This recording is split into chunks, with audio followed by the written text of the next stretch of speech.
I'm just going to begin with a quote from Niels Bohr. This is a quote. He said, "It is the hallmark of any deep truth that its negation is also a deep truth." That's so deep when I think about it. I mean, isn't that amazing? What does it mean?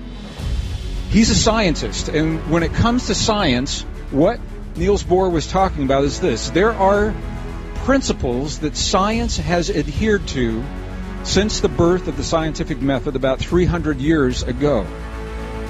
Principles that have been embraced as deep truths. But what is happening now, and the reason that I've invited you into this room today, is new discoveries are overturning and upsetting many of those deep truths that have been held sacred for 300 years. New discoveries tell us the new truths are the new deep truths that replace the old deep truths on the one hand. On the other hand, there's a reluctance in mainstream science, in the mainstream media, in the classrooms that your children are in right now, in the textbooks that your children are reading right now. There's a reluctance to embrace the new science-based discoveries that tell us the truth of our relationship to our world and one another. Now, this would be important anytime in the history of the world, but it's vital, it's critical right now because you and I are in a place where humankind has never found itself in recorded human history. That's what I want to talk to you about today. The deep truths. If you're like me, you want to know where we're going with this. It is not your imagination. It's not my imagination. It's not just I can do it or celebrate your life or new thinking or new age or new thought. The best minds of our time are now in agreement that we are in a time of crisis. We are living a time, the best minds of our time now are very clearly calling crisis. I used to have an aversion to the word crisis, and I've come to appreciate it. Because if we're in a crisis, it means it's not over yet. It means we still got time to do something. But whatever we're going to do, we're going to have to do it soon. And you'll see why in just a few minutes. It's not our imagination. We are living what many are calling a perfect storm. This could not be any more profound. We're living a perfect storm, this rare convergence of conditions, natural cycles of the earth. We're living this rare convergence, natural changes, natural cycles of the earth are pushing our way of our way of life to the limits. They're pushing us right to the edge. The systems that we have developed to live our lives, the economic systems, the systems of technology, the systems of medicine, how we grow our food, how we share our food. The changes in the earth are pushing to the limits the systems that we have developed to live our lives, and we are now witnessing the breakdown of unsustainable ways of life. Are there a lot of crises going on? You bet they are. And to someone who is looking only at the immediate crises, it looks hopeless to a lot of people. And it looks scary to a lot of people. Because all you see, if you're looking right here, right in front of you, all you see is the world on the verge of war. Can you all feel this war that's brewing in the Middle East? It's just like everybody's waiting for the trigger point that pushes it over the edge. Or the economic collapse. It's no longer an American problem. This is a global problem, and I'm going to talk a little bit about why that is. I'll talk about it right now. It's a global problem because we are now living in a global society. And the entire world, the way that their economies work, their food prices, their fuel prices, everything they need for life are based on the United States dollar. We pushed that, and the world accepted it. And now we're in trouble, and the world is in trouble. These are some of the unsustainable systems. Fueling an entire planet, create electricity in a power grid by burning a finite source of fossil fuels that destroys the very planet that we cherish. That's an unsustainable system. An economic system that's based on markets that have to get bigger and bigger, where somebody benefits when somebody else loses. At someone else's expense. These things may have worked for 100 years or so. They're not sustainable in the long run. We're on the verge, and there are different people that are looking at this different ways. Some people are calling this the age of turmoil. Some are calling it the age of transcendence. Some are calling it the time of crisis. I think they're all right. They're all right. Depends on your perspective. But the point is, there's a window of time where we're going to have to make some choices. And that's what I want to talk to you about today. What is it that underlies the choices? What underlies the choices? My experience in the corporations and dealing with indigenous peoples all over the world is people are resistant to change if you simply impose the change upon them. If you say, hey, we're going to stop doing it this way and start doing it that way, people are resistant to that. However, if we honor ourselves, honor our relationship with our global family, with our brothers and sisters, and we see a good reason for change, I think we're more willing to embrace that change. Because when the facts are clear, the choices become obvious. Do you agree with that? Do you work that way? I know I do. If I can see the reason for a change, I'm more willing to at least listen and think about it. I may not do it, but I might be more willing to listen and think about it than somebody just tells me what to do. So this is part of what we're doing in here today. It's not just us. And some of you have seen this before, but this is so important.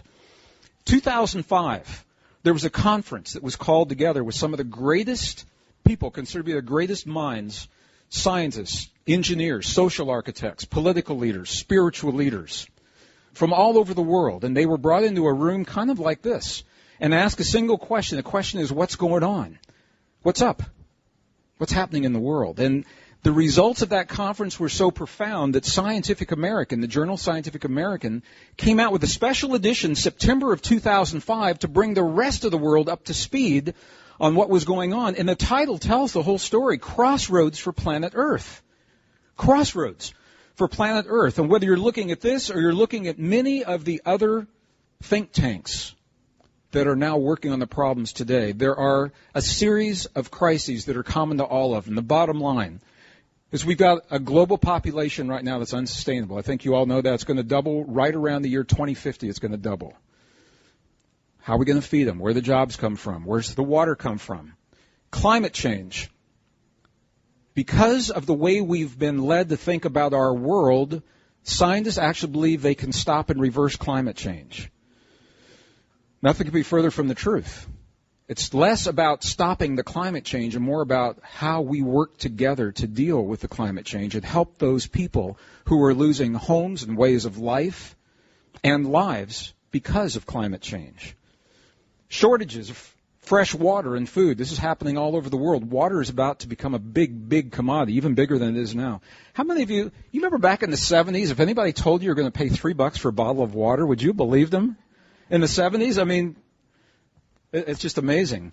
And the widening gap between wealth, poverty, health, disease, education, illiteracy, and the growing threat of war and the renewed threat of nuclear war. These are the crises that are all converging in this little window of time. Now, any of these by themselves are a big deal. You put them all together into this little window of time, and what it tells us is something very, very unique is happening now. E.O. Wilson, Harvard University biologist, wrote this article, called it The Climax of Humanity, and I love his languaging here. The bottom line, he said we're in what he called a bottleneck in time, this bottleneck in time.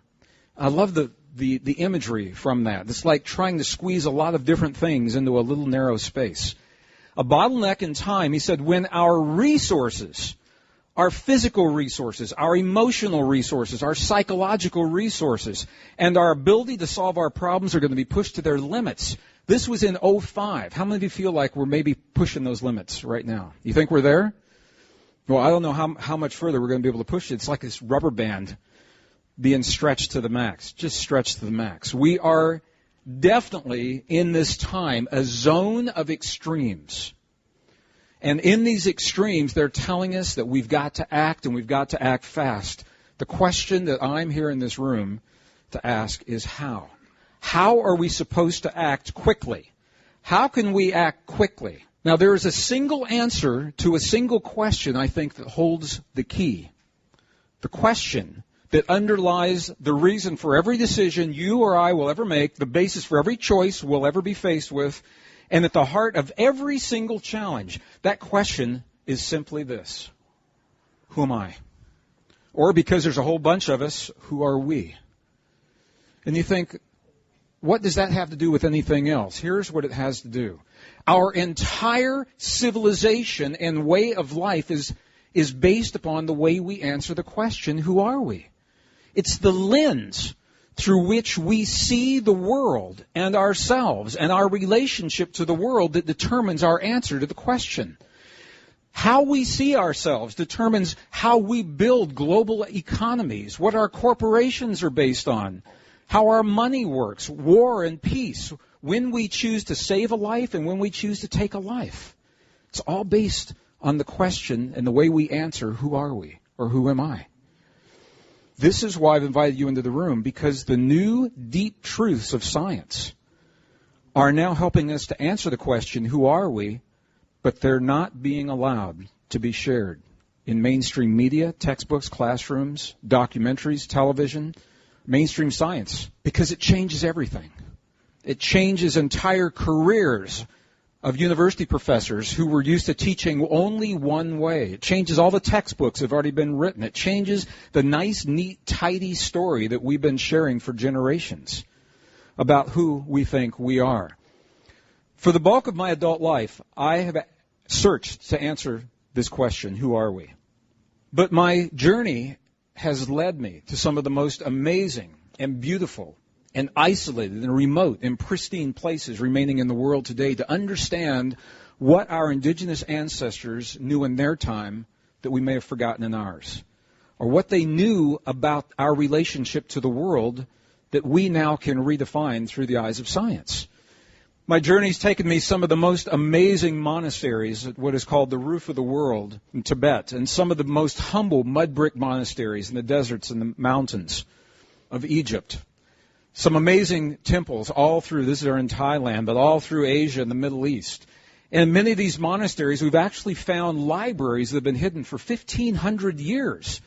Libraries that have the texts that are based on even older records of our ancestors in our past, helping us to answer the question, who are we? Who are we?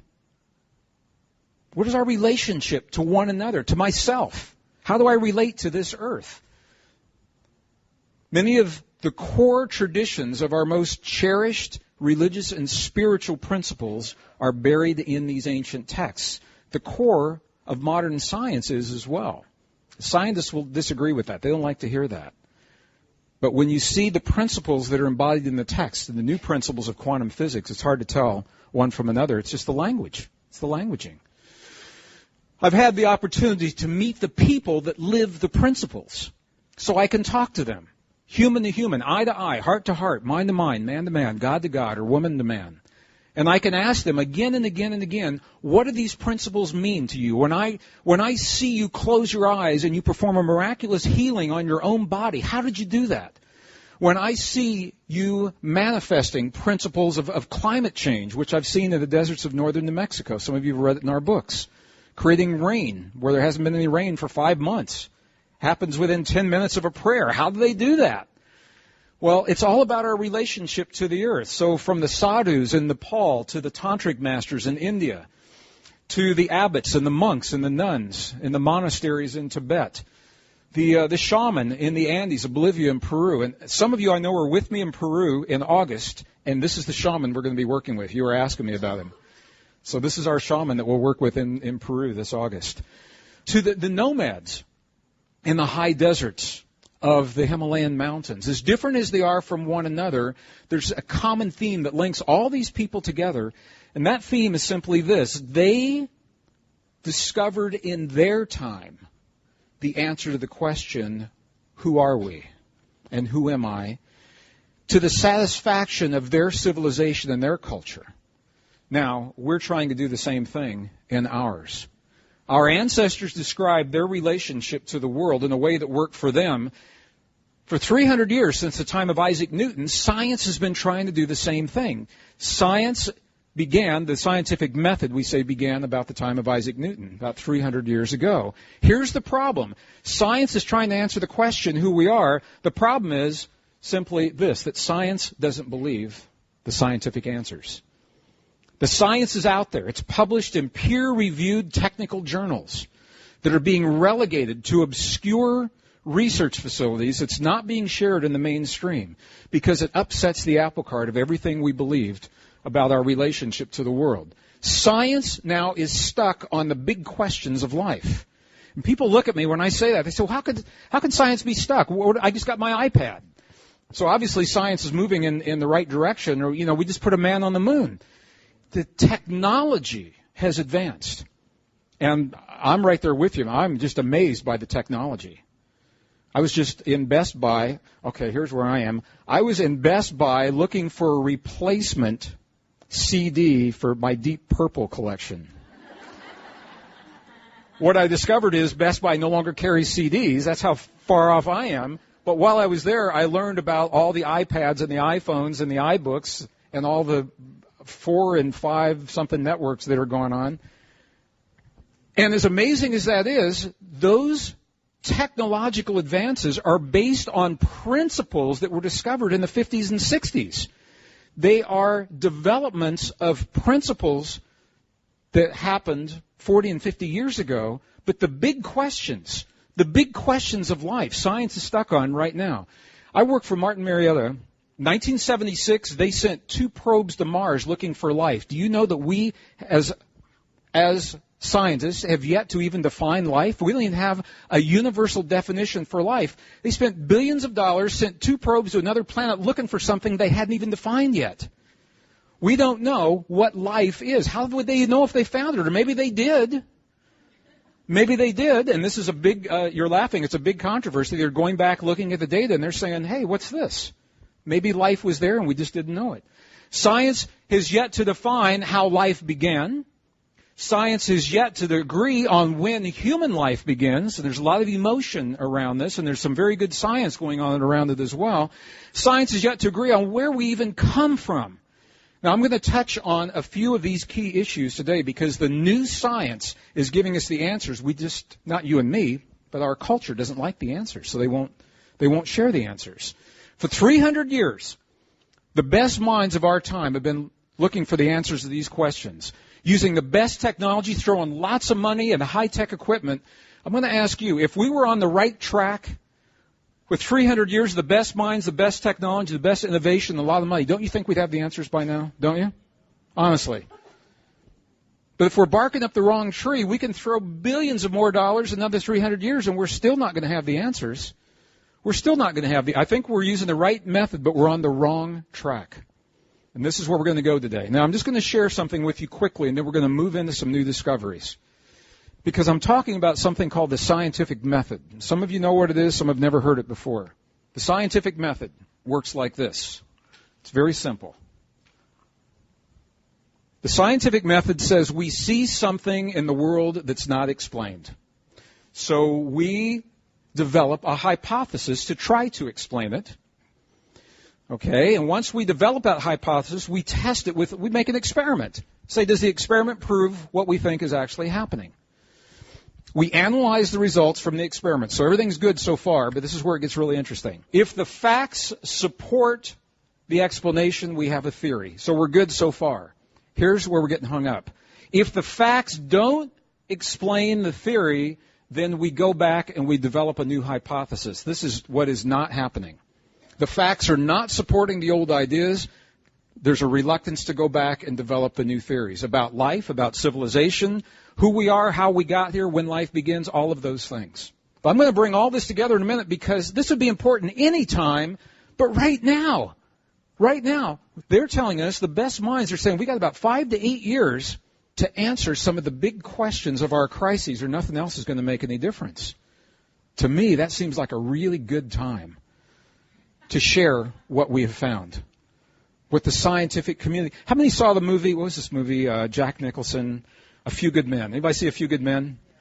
If you didn't, I don't want to ruin it for you, but the classic line. Do you remember he's on a military tribunal, he's on a witness stand, they're trying to find out the truth of what happened in a murder, I think it was at Guantanamo Bay, is where it was supposed to have been. And he's doing his best to placate the examiner, and finally he gets really upset, and he yells this classic line. He said, "Truth? You want the truth?" He says, "You can't handle the truth." And I just wonder how many scientists are at least subconsciously thinking we don't really want the truth. 5 key assumptions. Number 1 is that evolution, the theory of evolution, explains life in general and human life. Number 2 is that civilization began about 5,000 years ago. primitive grass huts near some water in Mesopotamia. That's where we're told. That's what your kids, in your textbooks that your kids are now studying. That's what I learned when I was in school back in the 60s and 70s. This is going to be important, and you're going to see why it's important. It has direct bearing on what's happening in our world right now. That consciousness is somehow separate from our physical world. That the space between things is empty. That there's a lot of empty space out there. Like between the nucleus of an atom and that first electron, that space is empty. Between you and me, there's nothing, we can't see it, so it must be empty space in here. Okay, I see movies every once in a while. Now I'm thinking the movie Contact. Do you remember movie Contact? The classic line in Contact, if it is empty, if 96% of the universe is empty, it's an awful waste of space. And I think that's probably true, if it were empty. And that nature is based on survival of the fittest, interpreted as survival of the strongest in our lives today. If you're taking notes, you can just jot some of this down, and then you can put one of these right through it, because every one of those is scientifically false. It is non-scientific, unscientific to teach this in our classrooms. We've got a whole generation of young people who are curious and want to contribute and want to make a better world in whatever they want to contribute their part, but they're being conditioned to study and look for the answers in a series of assumptions that are now scientifically false. That is a fact. It's not sort of a fact. It is a fact. Every one of these in peer-reviewed technical journals, and I was very careful when I put this program together. This isn't, if I share an opinion, I'll say it's a Greggism. So that would be a Greggism opinion, but this isn't. This is fact. Okay. Our false assumptions have led to the crises that we're seeing today. We look at the last one on that list was about survival of the strongest, survival of the fittest. We're going to get into this a little bit more here in just an hour or so. But look at the crises. Here's the cover of Time magazine talking about global warming. Once they acknowledged that it was even happening, now they're seeing it as a war. It's a conflict that somehow we have to win.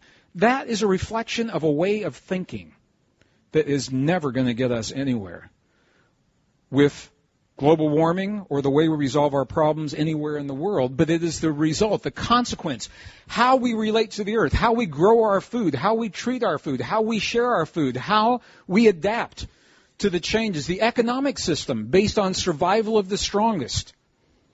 All of those things are collapsing because they're based in false assumptions, and the conditions of the earth are pushing them to the edge of their durability. And the only things that are falling apart are the things that don't work anymore because they are unsustainable. That's what we're looking at. The false assumptions have caught up with us. Now, I live in a little community. Bruce lives in a little community, too. You live in California. I live in northern New Mexico, where people tend to move because they want to unplug from the world. And they move to remote areas like northern New Mexico or Texas or Arizona because they don't want to be a part of it. And they say, all that stuff has nothing to do with me. It doesn't affect me at all. Well, here's the error in that thinking. The global extremes that we're living right now become the human extremes. And the human extremes become personal extremes. And every one of us are dealing with potential or real personal extremes right now that we cannot separate from the changes and what's happening in our lives, in our world. So my question is this. How do we know what to do? What laws do we pass? What policies do we change? How do we apply the technology to the greatest crises in recorded human history? How do we know what to choose if we haven't answered the question who we are? Because that's what the choices are based upon. We have to know our relationship to the world. Okay, civilization. This is important because we're living a period of time now that's happened before, if we know where in the history of the world to look. But our textbooks are telling us that civilization's only 5,000 years old, so why look any further than that? Humans weren't around. That's not the case. I want to share with you the science. This is a typical map of civilization that's in our textbooks today. It looks something like this. Here's the present time. You probably can't see it at the back. Here's present on your far right. Here's 5,000 years ago, and our textbooks say right about here, 5,000, 5,500 years ago, the first civilizations began. Sumeria, Mesopotamia, right around there. Primitive grass huts near some water because people had to fish, and then we evolved from there into steel and glass skyscrapers 5,000 years later. So this is where we're told that civilization began. Now, I remember when I was in school, I used to think like ancient Rome and ancient Greece was like so long ago. You remember thinking about that? It's just like, oh man, it's just like way back. Well, it's more recent than Sumeria. So Egypt, the Indus Valley in India, Greece, Rome, all of these, this is what we're taught is that the bulk of civilization as we know it is around 5,000 to 5,500 years ago, these great civilizations. Here's the problem.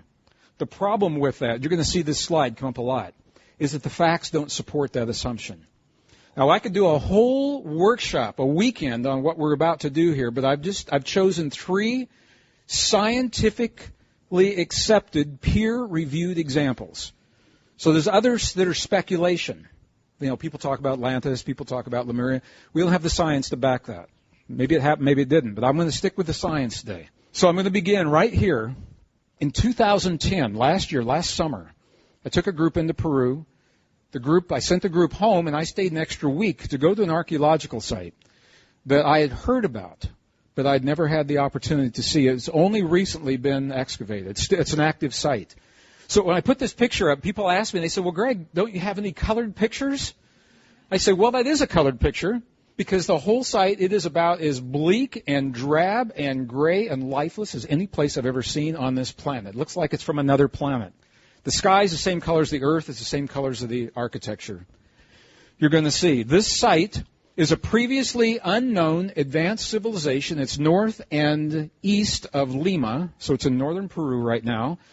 In 2010, the site, it's an active site. Right now, they've uncovered 150 acres, 5 pyramids, and 2 huge circular plazas that are not supposed to be there. That's right. They're not supposed to be there. That's supposed to be an absolutely airtight, sound-resistant air wall, but I guess it's not working quite that way. It is called Corral, Peru. How many in here have been to Corral? Anyone? Okay, if you haven't heard about this, it's rewriting the history books of all the Americas, and it will have to be incorporated into the history books if the books are to remain scientific. It will have to be. And there are a lot of mysteries here. There are no bodies that have been found at this particular site. Many of these archaeological sites where you'd expect to see evidence of war, there is no evidence of war previous to a certain date.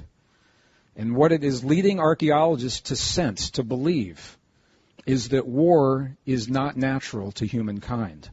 That we learned the habit of war at a particular time in history, even though history books say it's natural for humans to have war. And these sites are showing there's no bodies, no mutilations, no mass graves, no protective walls that you would expect to see, no signs of any weapons. There are no written records at any of these sites. And you say, well, what happened? And the archaeologist that was leading me through the site, I think I made him a little crazy. He wanted to show me everything they did find, and I wanted to ask questions like this. Who built it? Where did they come from? How come we don't know about them? And he had to say, we don't know. We don't know. Well, this is how the universe works. The very day that I was on this site, our guide, our translator, had a cell phone with him, and we got cell coverage out here, believe it or not. And this was the day that the laboratories, 3 independent laboratories, had the dating complete for living material that had been found at the sites. Okay, you can only date something that's been living. You can't carbon date a rock. The walls are hollow, and they were filled with earth and plants and animal remains of the time that these things were built, and then they were all buried underground. So they carbon dated those things, and the dates came through, and they made the phone call the exact day that we were walking through this site. And I saw our guide. He took the phone call, and he turned his back to me, and I knew one of 2 things was going to happen. Either he was going to be told this was another undiscovered Incan site like Machu Picchu or Ollantaytambo that wasn't going to amount to anything other than an interesting site, or that they had just found a site that is now the oldest site in all of the Americas, bar none. Older than the Mayans, older than the Aztecs, older than the Olmecs, older than anything in Mexico. Mexican authorities were not happy about this because they used to have the oldest, and now they don't anymore. Now remember, Traditional history says that civilization began in a primitive way 5,000 years ago. The dating shows that's when this civilization collapsed. It ended when we are told that civilization began. And they're actually dating this now between 5,000 and 7,000 years old. Now, if this was the only site, you'd say, okay, maybe it's an anomaly. Maybe it's just an anomalous site, or maybe it's a mistake with the carbon-14 dating. The new book and other programs, you'll see, we're starting to fill in a lot of missing pieces, and the anomalies are so numerous, they're becoming the new story. The anomalies are telling the new story. So this is one site. Okay, one site could be an anomaly. Let's take a look at another one. I know you all have seen this one before. You're probably fascinated by it. If you're living in this generation, you were fascinated by Egypt when you were a kid. I can almost guarantee it. How many have been to Egypt and gotten to see these places? Okay, the traditional story, if your kids are in school right now, or you and I were told, is the Giza Plateau and the mysteries of the Sphinx and the Great Pyramid. They were built about 4,500 years ago. Pure speculation. There are no written records. There are no hieroglyphic texts. This was a speculation from Napoleon's architects when they went through Egypt, when they conquered Egypt, and it stuck, and it's part of the story. There's nothing to support this date. There's a geologist, a stratigrapher from Boston University, that became involved in this when I was actually in Egypt in 1989. He knew that professional, and Bruce, you understand this as a professional and as a college professor, he knew that professional and academic people's jobs are in jeopardy when they entertain new ideas.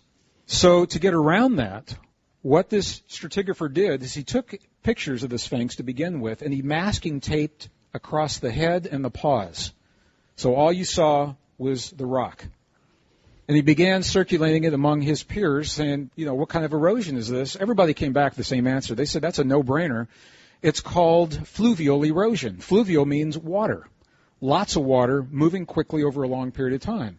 They said, by the way, where is this place? And he took the tape off, and they said, oh, man, we don't want to have anything to do with that. But that was enough for him to take some equipment and some professionals over, ground-penetrating radar, a lot of studies, 1989. And the bottom line is this. Okay, so here's what happened. Robert Schoch is his name. Went over in 1989. He made the analysis. He submitted the formal paper. It was accepted by the AAPG, American Association of Petroleum Geologists.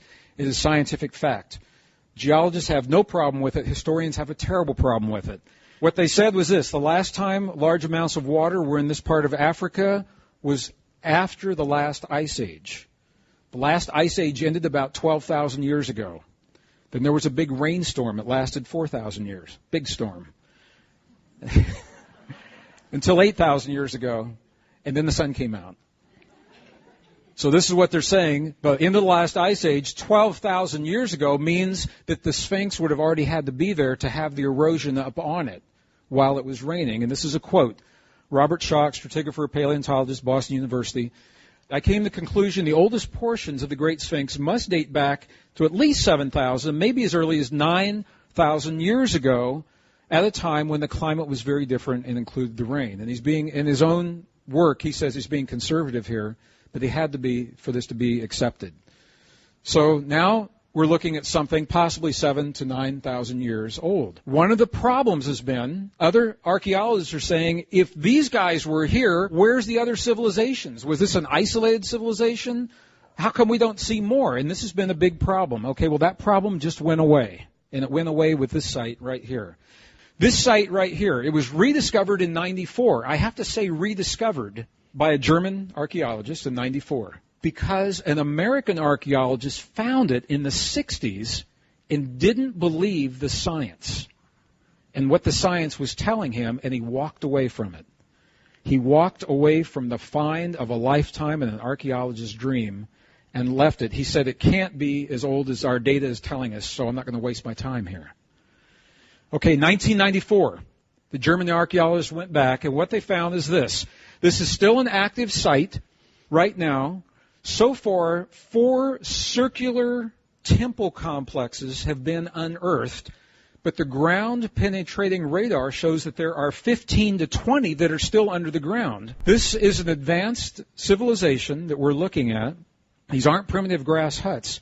And what makes this really interesting is that the site was covered intentionally 8,000 years ago, but it's older than the 8,000 years. It was covered up. Somebody covered it up 8,000 years ago, right around the time the Sphinx and everything was happening.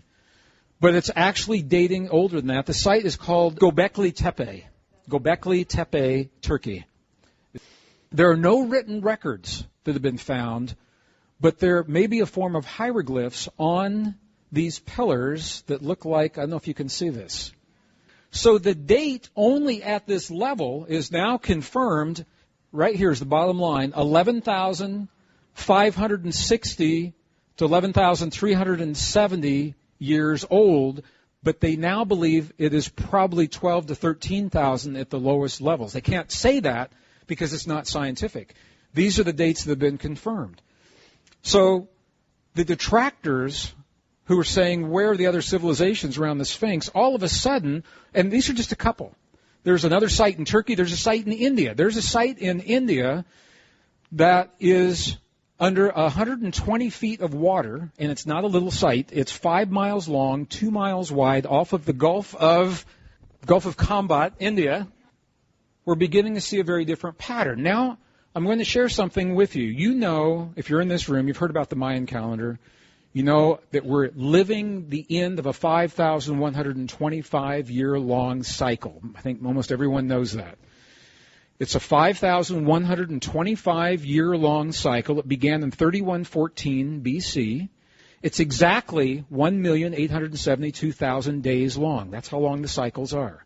So if you have the astronomical alignment, you start counting, and when you get to 1,872,000 days later, it's a new cycle.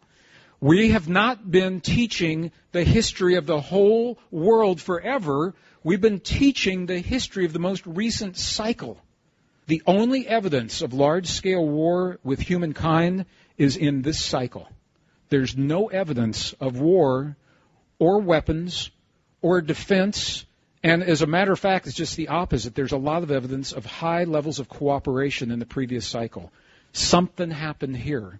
We learned a bad habit. And we have the opportunity now to change that habit before it destroys us. But it's not our natural tendency. I know Bruce talks about this with cooperation, nurture versus nature. Right? Nurture versus nature. Or fear versus love. Or cooperation versus competition. Our ancestors, for as long as we have records of them, have been asking this question, who are we? And they've struggled to understand the nature of our origin. Up until 1859, spirituality and religion were the only answers. In 1859, this gentleman right here, Charles Darwin came along with what was considered to be a scientific answer to the question of the origin of our species. Origin of species by means of natural selection, or the preservation of favored races in the struggle for life. These are dangerous principles that are not based on scientific fact. Yet were embraced in 1859 and have continued to be embraced by civilization since that time. And civilization as we know it in the last 150 years is largely, it's happened the last 150 years, it's based on some very, very false, dangerous principles, false assumptions of science. Now, I'm going to be just really honest. This is a Greggism here. I'm not down on Darwin. I think Darwin did the best he could with what he had. He was a scientist. He made some observations. I also think he took some liberties. He could not have possibly known in his time what we know today. He didn't know about cells. They thought cells were little sacks of gooey stuff. He didn't know about DNA. But here, I think, is where, personally, I feel Darwin took the liberties. He took some observations that he made for some forms of life in the Galapagos Islands, and he applied them to all life, including human. Now, has evolution happened? We've seen it. I mean, I see it in the fossil record as a former geologist. You can see it in some lifetimes now. Evolution is a fact for some forms of life in some respects. Does it explain us and how we got here? The facts say that it does not. And this is what I want to share with you today, because if your kids are in school, these issues, some of these issues, these are election issues next year. It's going to come up. What we can teach in school, what we're being allowed to share with our children. and how they're being asked to think of ourselves in the world. Darwin took some observations for some life. He applied them to all life, including human. Now, based on his theory of evolution, there are 3 scientific assumptions, and boom, boom, boom. We're going to go through these really fast. The first assumption is that life can come from things that aren't living. The second assumption is that life in one form evolves into entirely different forms. That evolution says that's how you and I got here. We evolved from another form. And the third is the assumption of survival of the fittest, interpreted as survival of the strongest. Okay, so let's take these one at a time. First of all, the assumption that life can originate from things that are not living, called spontaneous generation. I'm going to knock this one out really fast. It's never been documented. There's no scientific evidence, no peer-reviewed technical data to suggest that this is possible. It is purely speculation, and I wouldn't be surprised to see this assumption fall out in the 21st century. I think it's going to go away pretty fast. So I'm just going to take that one out right there. The second one, and this is right out of Darwin's book, and I've left his language in there. It's a little flowery, but I'm going to read it to you so that you can get the flavor for where he is. This is right out of Origin of the Species. Darwin, this is a quote. Now see how scientific this is. Darwin, he's talking about life evolving and where it has come from. Quote, therefore, I should infer from analogy that probably all the organic beings which have ever lived on this earth have descended from some one primordial form into which life was first breathed. Does that sound scientific to you? The infer from analogy and probably parts. Those are the places where I'm surprised this idea has lasted as long as it has. And as a former geologist, I can tell you that the data actually doesn't support this. Random mutations, what he's saying is that random mutations over time, evolution explains the diversity and the complexity of all life. It's never been observed, it's never been duplicated, and the geologic data suggests just the opposite. In 1987, you all have heard of Neanderthal beings, and they are supposed to be our ancestors. They were thought to be our ancestors. In 1987, something happened that rocked the world of science, the life sciences, the anthropological sciences. In a cave underground in northern Europe, they found the body of a baby Neanderthal infant in a very rare state of preservation. She wasn't fossilized, she wasn't frozen, she wasn't mummified. She was simply preserved, is the term they used. She was preserved so well, you can fill in the blank. She was preserved so well, but what was intact? 3 letters. Exactly. Her DNA was intact. The bottom line is this. It says the results suggest that modern human was not, in fact, descended from Neanderthals.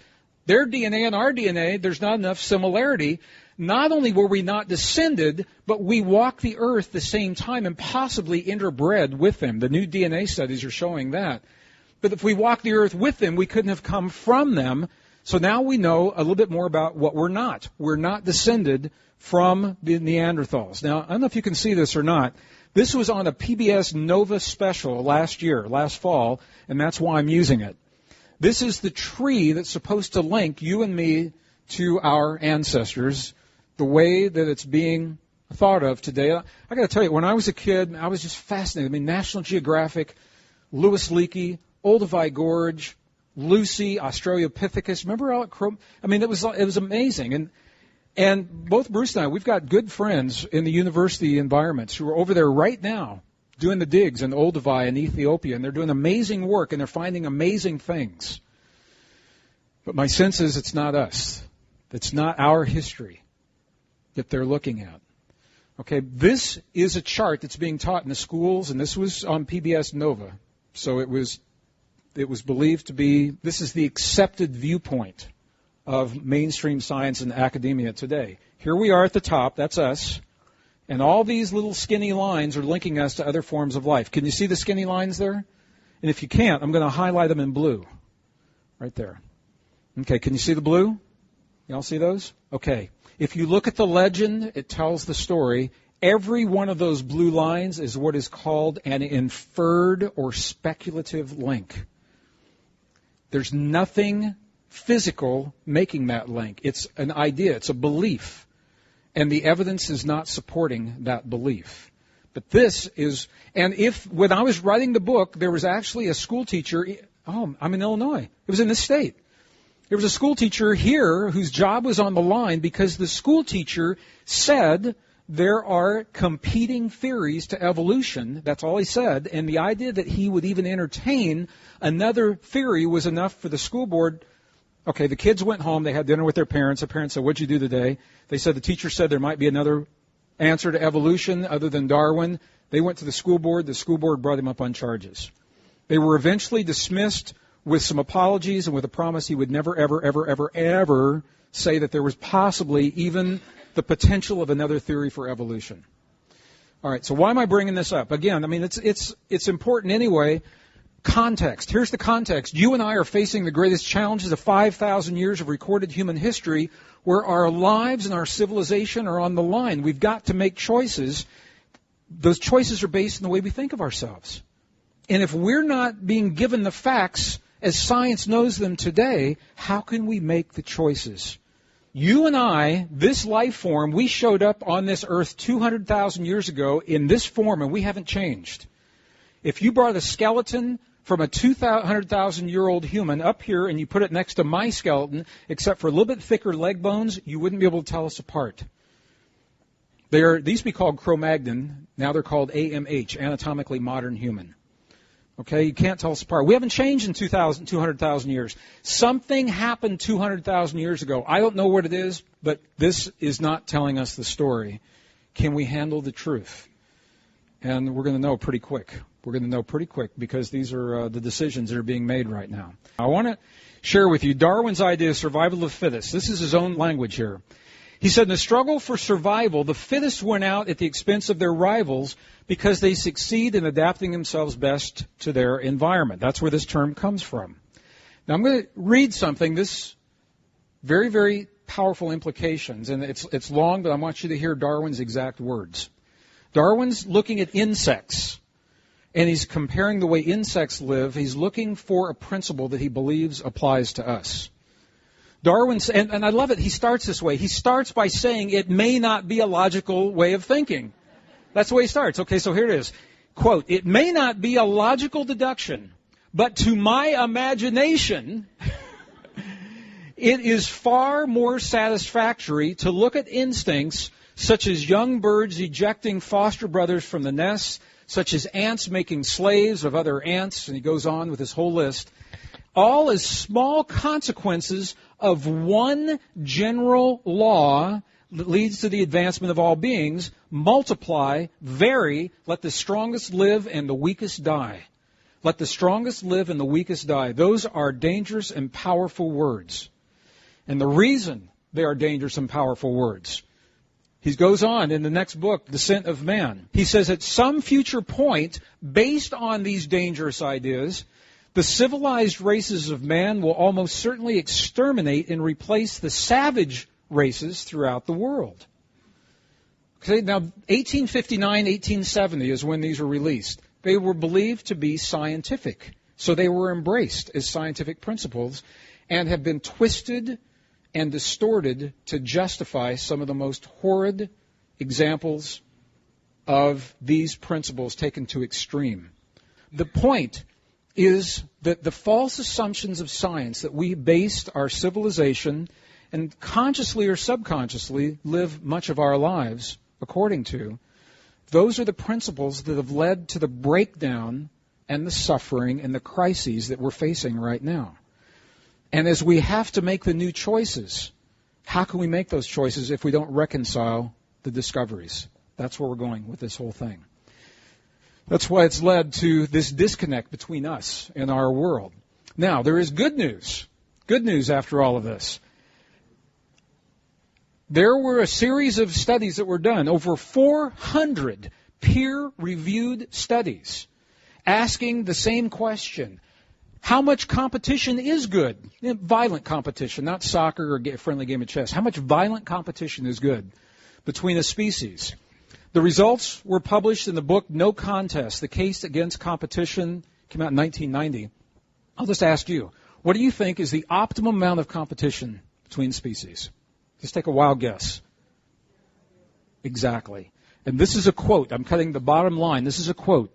The ideal amount of competition, and listen, there's not much wiggle room in here. The ideal amount of competition in any environment, that's really clear. In the classroom, in the workplace, in the family, in the playing field is none. Competition, always, always, always destructive. We are in the Middle East right now because of ideas that competition somehow is beneficial. Our corporate structure, our stock market, the business model, the way that we develop our careers, when we choose to take a life, and when we choose to preserve a life. The way we live much of our lives, consciously or subconsciously, is based on false assumptions that competition, survival of the fittest, are the way to go. And now we're seeing it's not true. Survival of the fittest, the facts don't support the assumptions. Nature is based on cooperation, not competition. Bruce Lipton has done beautiful, beautiful work and shows us, as a cell biologist, beautiful examples, scientific examples of precisely why that is. And the scientific community now, they know that, don't they? I mean, they know it. It's how much they want to accept it, I guess. Life's longest journey, it's the journey from our minds to our hearts. Now, to a scientist, I've got to tell you, I know Bruce has found this as well, scientists don't like to talk about this stuff. They haven't in the past. But all that's changing. Because our own science now is telling us that the power of the human heart to tip the scales of balance on a global level and on a personal level is a very real power. And that's what I want to talk to you about just for a few moments here. Modern science is now telling us our world, this world, it's a world made of a field of energy. Electrical fields, you've all heard that. Magnetic fields, you've all heard that. What you may not have heard is this. The human heart is the strongest electrical field in the human body. It's about 100 times stronger than your brain. And that the human heart is the strongest magnetic field in the body. It's about 5,000 times stronger than your brain. So it makes perfect sense, if you want to tip those scales of life and balance and healing in your favor, that you would use the single organ in your body that was designed to communicate with the field of energy that connects all things. It's not your brain. Brain's important, but the heart is really where the action is. And our own science now is showing this. Okay. Electrical and magnetic fields. It sounds technical. It's really very, very simple and very intuitive. But what I want to say to you is we are connected to our world, to our earth, through these magnetic fields. And you've all seen the magnetic fields around the earth. That's what this is showing here. What we know is that we are influenced by the magnetic fields of the earth. On Monday I'm going to talk more about this. It's playing a role in the Middle East. But what I can show you is the events happening in the Middle East are directly linked to pulses of solar energy that are now detected. I've got an amazing chart I'll be able to show to you. But if you're not with me, I want you to know we are affected by the magnetic fields of the earth that are affected by a lot of things, including the sun. Okay, so we know that. We know that the field influences us. We know that the field influences the brain and the nervous system, the way we work together, our blood pressure and heart rate. So next time you go for a physical and then your blood pressure and heart rate are up, you can blame it on the magnetic fields of the earth. It has nothing to do with you, probably. What they found is instances of traffic violations and accidents actually increase when the magnetic fields of the earth are going through these disruptions. Hospital admissions for heart attacks, strokes, and areas of conflict in war are now being correlated to anomalies, spikes in the magnetic field of the earth and in the sun. What this tells us is that we are linked and influenced by that system. And that's what I wanted to say here. Scientists have been led to believe that we're separate from our world and that the field influences us. This was the first heads up that we influence the field. Scientists believe that the collective heart-based outpouring of emotion, some was anger, some was fear, some was sadness, it was a heart-based experience.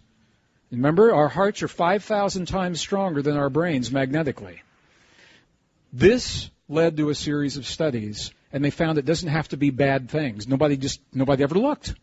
The death of Princess Diana was part of this. You know what one of the strongest spikes ever noted was recently when the whole world was on the edge of their chair for the last episode of The Bachelor. The whole world wanted to know who the Bachelor would choose. So I'm saying that to you. I'm saying it so that you know it doesn't have to be a scary thing that happens. When we have, I know you were all watching too, right? When we have a collective heart-based outpouring of emotion, we are influencing the fields that we used to think only influence us. It is a two-way experience. Strong human emotion, collective emotion, has a measurable impact on the fields of the earth. And it's all about this experience. It's a two-way experience between the heart and the brain. When we feel the right kinds of feelings in our hearts, we send a signal to the brain that releases life-affirming chemistry into our bodies. That's where the healing begins. And what the studies have shown is that feeling can be measured. It's 0.10 hertz. It's a very low-frequency signal that comes primarily from feelings of appreciation, gratitude, care, those kinds of things. And this is interesting because at the core of our most cherished spiritual traditions, when I'm in the monasteries in Egypt, Tibet, Bolivia, and Peru, all the stuff they're doing, whether it's the dances or the bells or the bongs or the gold and the chimes or the mushrooms or whatever it is, I mean, seriously, when I talk to them, they're all trying to get to the feeling. And they've got a million ways to do it.